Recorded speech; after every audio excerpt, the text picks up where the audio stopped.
பெரியாழ்வார் திருமொழி முதல் 10 இரண்டாம் பதிகம் 5ஆம் பாசுரம்.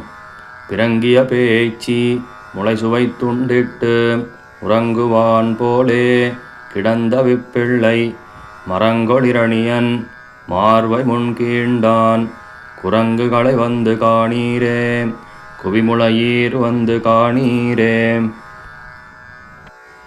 பாசுர விளக்கம்.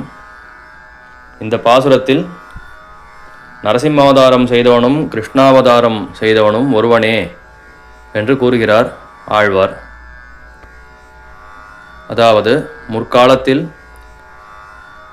எம்பெருமானிடத்தில் துவேஷங்கொண்ட அந்த இரணியனை நரசிம்மாவதாரம் எடுத்து அவருடைய மார்பை பிளந்தார்.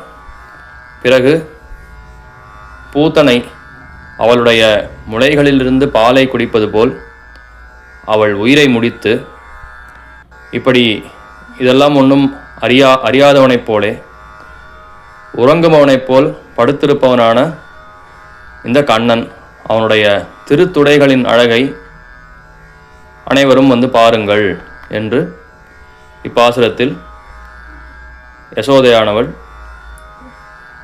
அனைவரையும் கூப்பிட்டு காண்பிக்கிறாள்.